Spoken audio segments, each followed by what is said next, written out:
पण पवारसाहेबांची इच्छा आहे की नाही आहे अजून त्या पद्धतीची काही भूमिका पुढे आलेली नाही आहे। त्यामुळे मला असं वाटतं की याच्यामध्ये आमचा हायकमांड निर्णय घेईल।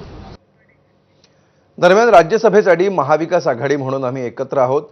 राज्यसभेचा उमेदवार आज संध्याकाळपर्यंत जाहीर होईल अशी प्रतिक्रिया ठाकरेंचे शिवसेनेचे खासदार संजय राऊतांनी दिली आहे। राऊतांच्या या वक्तव्यावर भाजपचे मुख्य प्रवक्ते नवनाथ बन यांनी काय प्रत्युत्तर दिलंय बघूया। आम्ही जेव्हा एकत्र राहू तेव्हा एक जागा निवडून येईल आणि एकत्र राहणं गरजेचं आहे। काल नक्कीच जयंतराव पाटील आणि सुप्रिया सुळे या शिवसेना पक्षप्रमुख उद्धव ठाकरे यांना भेटल्या, त्यांच्यात चर्चा झाली, प्रदीर्घ काळ चर्चा झाली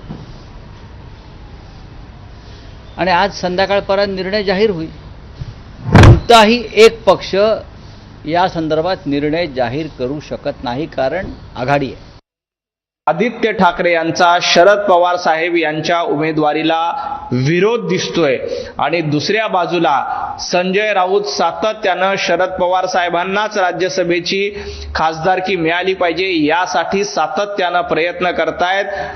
महाविकास आघाडीमध्ये तीन तिघाडा काम बिघाडा असल्याचं याआधी स्पष्ट झालं आणि आता देखील राज्यसभेच्या निवडणुकीमध्ये तिन्ही पक्ष एकमेकांना संशयामध्ये बघतायत। पवार साहेबांच्या उमेदवारीबद्दल लवकरच निर्णय होण्याची शक्यता आहे आणि स्वतः शरद पवार साहेब रुग्णालयातनं बाहेर देखील आलेले आहेत आणि कदाचित उद्या पवार साहेबांचा अर्ज भरला जाईल, परंतु त्याआधी आदित्य ठाकरे हे शरद पवार साहेबांच्या उमेदवारीला विरोध करतायत। याचा अर्थ आदित्य ठाकरे संजय राऊत यांना विरोध करतायत हे स्पष्टपणे दिसतंय। तर राज्यसभा निवडणुकीसाठी भाजपनं